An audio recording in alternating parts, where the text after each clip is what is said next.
Hello and welcome to the second in our tutorials in Photoshop.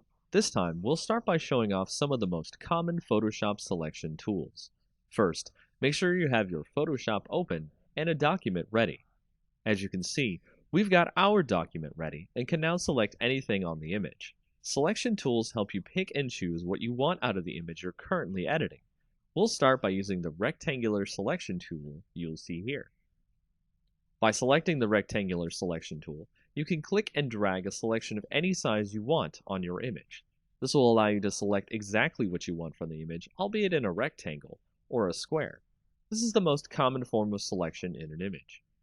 From there, we can switch the selection tool by going over to the rectangle selection tool, right-click on it, and see a drop-down box of other selection tools. We'll switch to the elliptical marquee tool, which allows us to select things on the image not in a rectangular pattern, but in an oval or circle pattern.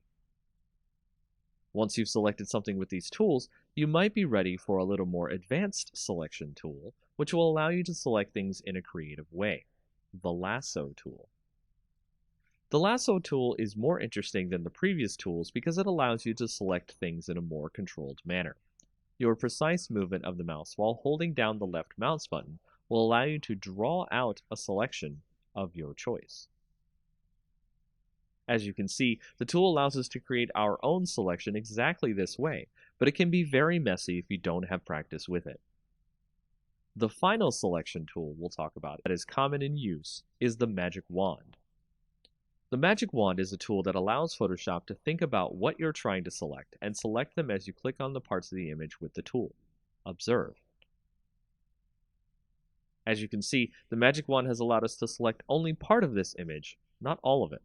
It would take many more clicks to get this image the way we wanted, so it may be time-consuming. And that's it for the common selection tools and their uses.